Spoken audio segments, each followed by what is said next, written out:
to interview the most amazing person I ever met, the most influential person in my life. Living at Trump World Tower, I met a lot of interesting people. I met Donald Trump. I met Steve Harvey, Derek Jeter. But Yes, you were number one. You were the most amazing because thank you. Thank you so much. That means truly, truly a lot. Thank you. I'll tell you why. I think you're the kindest person in the world and you're the happiest person in the world. Thank you. That means a lot. To coming, somebody saying that, I try, but I don't think I'm the one, but the number one, but still it means a lot from you. Thank you. You were a big influence on me and I wish I could be like you. The thing that stands out in my mind is that you're a survivor of the Rwanda genocide. We'll talk about that in a minute. Your family was murdered and you forgave the people that murdered your family, and they were murdered in a very brutal way. Being chopped up by a machete is just gruesome and horrifying. What happened was terrible, even if there is no amount of anger that can change it. You forgave the man that chopped up your family. How could you do that? Yes, it was a struggle. It was a lot of thinking back and forth. All I can tell you for sure is that I know anger. I felt anger. It was the worst thing was I felt justified in my anger. As you can hear what you're saying, exactly that what happened. So I felt justified. I felt my family were innocent. They never did anything wrong. They were born, whatever they gave them to call them a certain tribe. But what is wrong with that? So the more I felt justified, the more anger I had. And the more anger I had, my own body was aching. My soul was aching. I had no peace. I couldn't remember how to smile out of anger. I couldn't remember how to see good in people because it was just like to see bad. And again, righteously so, somebody will say, yeah, you have a reason. And the whole tribe, neighbors, country turn against you. But then it still doesn't change the outcome, which was me suffering from my anger. So that forced me, I always say, God put me in a corner. He was like, okay, you're going to get it. You will know pain is going to get worse and get worse and get worse until you consider about forgiveness. So I didn't forgive because I knew how to forgive. I truly forgive because I asked God, help me. I want to feel good again. I want to see good in people. I want to understand the things you say in the Bible. With that willingness to wish even to be innocent again, to wish to see good in the people, to see bad for what it is, of course, but to see good. That's where my help came from. Then slowly things started to unravel, to see the one side, like, wait, they're doing evil, but they're not evil. Because even me as a person, sometimes I might say something unkind, and then the next day, I can't believe I said what I said. So which means I'm capable to change. So if I'm capable to see wrong, what about another person? It was such a 3 months conversation from inside. If another person can change, that means even a killer can change. So which means they're not evil, they are doing evil. So it was just like mathematically cross this understanding. In the end, it came to, yes, how in the world did I first be sold to be angry like them? How did I even wish to be like them? When you're angry, when you can't forgive, inside you, there is the thoughts and the suggestions of how can I revenge? Even if you don't revenge, like one of the things I used to say, I would never talk to anybody from that tribe. Could you explain to my viewers exactly what happened? What was the genocide about? So I wrote the story in actually 2 books left to tell, the first one, and the second one, Led by Faith, which was the next 10 years after the genocide. The genocide happened in Rwanda in 1994. I was a student in the college. I grew up in a family of 3 boys and 1 girl, me and mom and dad. We were all there until the genocide.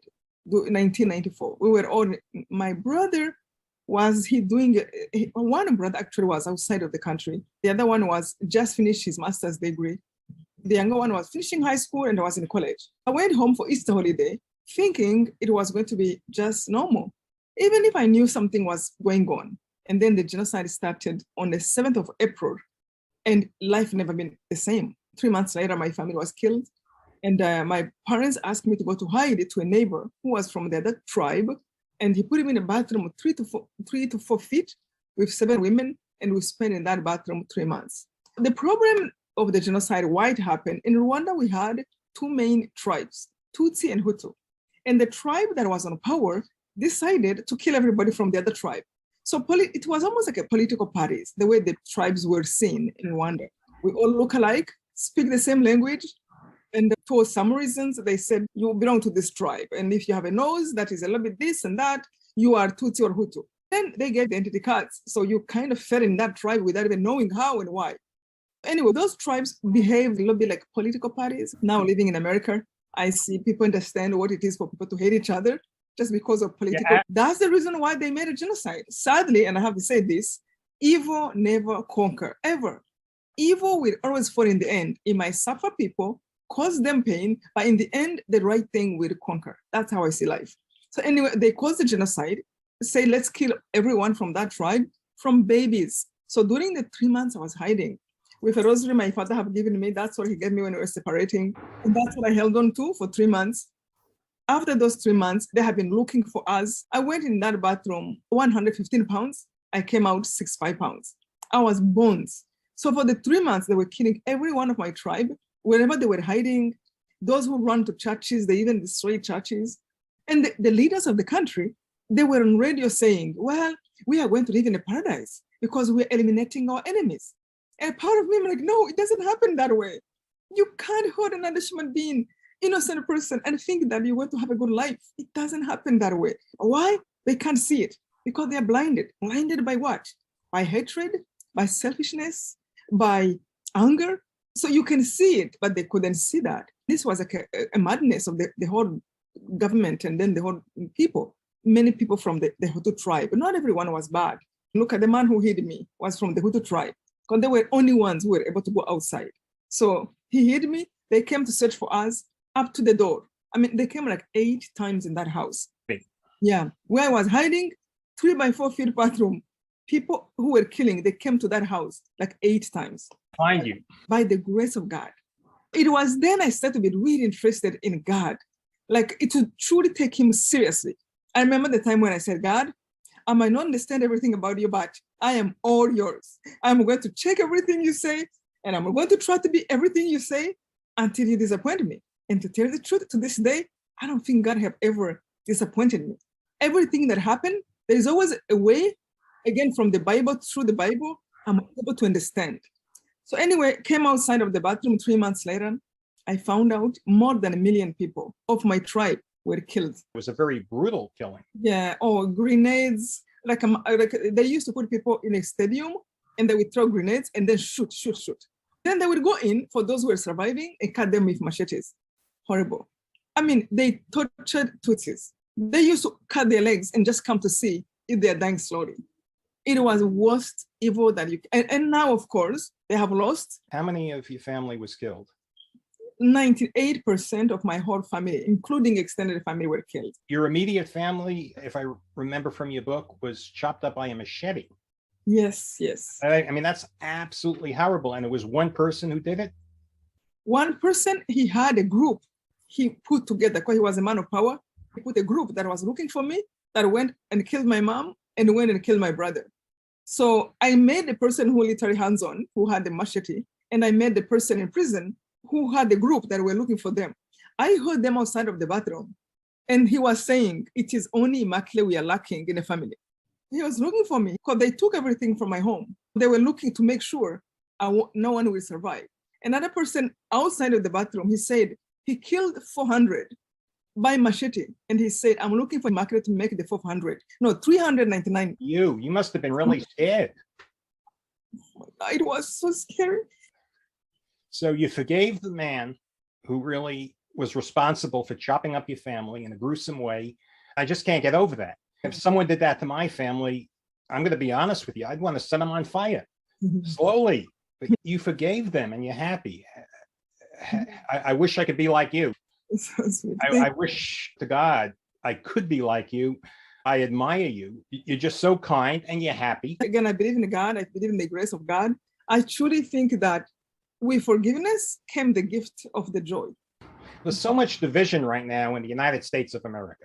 There's so much hostility and radicalism in the Republican and the Democratic Party. Yes, people hate each other. What is your advice to America? I see that. I live in this country now. I go back and forth, of course, in Rwanda. But I just wish people can really take time to think individually and watch themselves and say, what am I doing? Even the things I'm believing, is this good or bad? What I'm thinking about another person, do I want to be the person who just think about evil and bad of other people without sometimes even knowing the people fully? You don't even know that person really well. You can judge what the person is saying in the moment, but don't go to hate them so much like you know everything about them. So what I wish in America, especially, it makes me think about what I have gone through during the genocide, how these two tribes who are brothers and sisters, coming from the same Father, God, that we are here on earth, God put us here willingly, individually, lovingly, and we are falling in the trap of Rwanda. We are falling in the trap of the devil that makes us look at ourselves like, oh, look at you, you're different, hurt each other. What if even somebody think about something differently? Can I bear them? Can I listen to why they think that way? Why do I have to hate them? I just wish that people can accept each other and also think back and learn something from Rwanda. This is what our politicians are preaching. It's almost the same thing as what happened in Rwanda. Sadly, if you can learn from Rwanda, the people who caused that, they did not win. I just wish people can see there is no good thing, no good outcome out of evil. I really appreciate taking the time to talk to me. Like I said, you're the most amazing person I ever met. To be able to forgive someone like you did, that's just amazing. Do you have any parting message? Yes, I want to encourage people. You see, we can't control what other people do. We can change ourselves, but we can't change others. So if we see evil, for those who pray, please encourage you. Pray, pray, pray. Because truly prayer can change everything. Also, please let go the anger. If somebody does something bad and then you succeed to become like them and more angry, you have become two, not one anymore. Let go the anger and do your part. Do good, do your part, and pray for our country, pray for peace. I hope the United States of America will listen to your message. I hope this video circulates. There's a lot of hostility out there. There's a lot of violence. The Republicans and the Democrats are getting very hostile towards each other. It's getting pretty bad. It's quite possible there's going to be a lot of violence, and I just pray that doesn't happen. I love this beautiful country, and I hope people can really just turn around and love one another. Immaculate, that was really beautiful. Thank you so much for agreeing to